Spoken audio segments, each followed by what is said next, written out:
Simon, thanks so much for talking to me today. Soundtracks are a huge part of what I listen to outside of films in my own time. One thing I've noticed of the Avatar series, they've now done Avatar in concert, and self James Cameron, Sigourney Weaver at the Royal Albert Hall for that. Has there been any discussions about bringing Avatar into its own concert experience? Now we've had the video games, the sequels, could we see maybe one day Pandora in concert itself?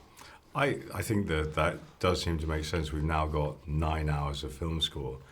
So that I know that there is a hope that we'll do Avatar 2 live in concert, then Avatar 3 live in concert at some time.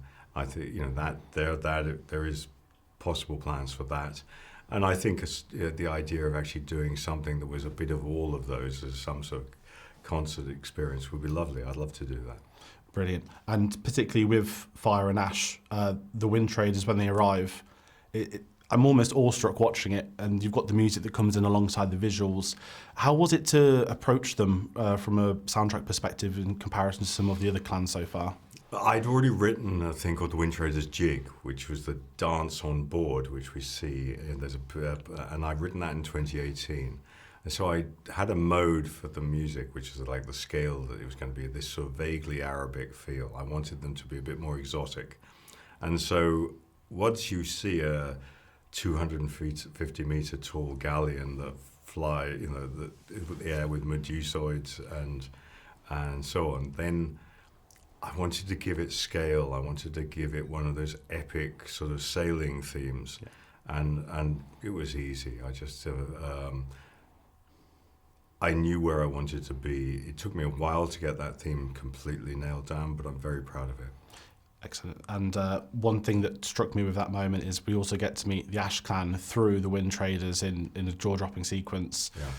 They distinctly have their own theme. We get to spend a lot of time with them and see those themes developed. How was it to approach scoring them, given there was almost a mythology before this film came out that everyone had heard that there was a fire clan somewhere, and we get to now visualize it?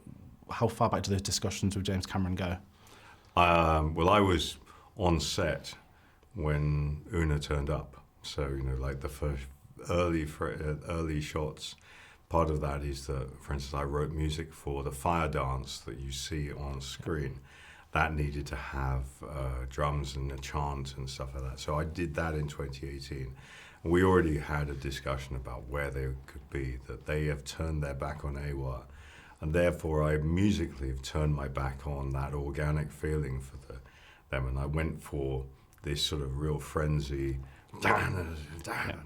thing, which I had remembered from a sound of the Mongolian string instrument called the Morin Her. And I'd worked in Inner Mongolia with players before and thought, this is a texture I want to use. And then I put fuzz boxes in now.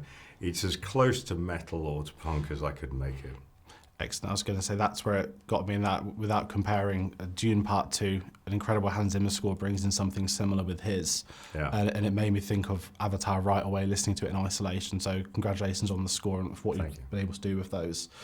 Another question I have is, down the line, we've seen discussions about the Avatar series potentially coming back to Earth, eventually to see an Earth in decay.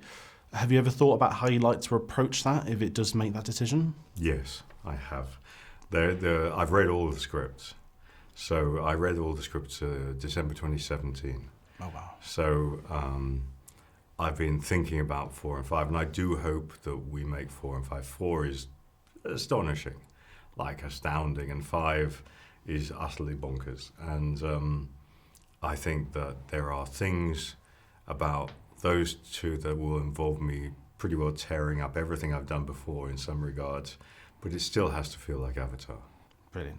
Thank you so much for your time with this. You're very welcome.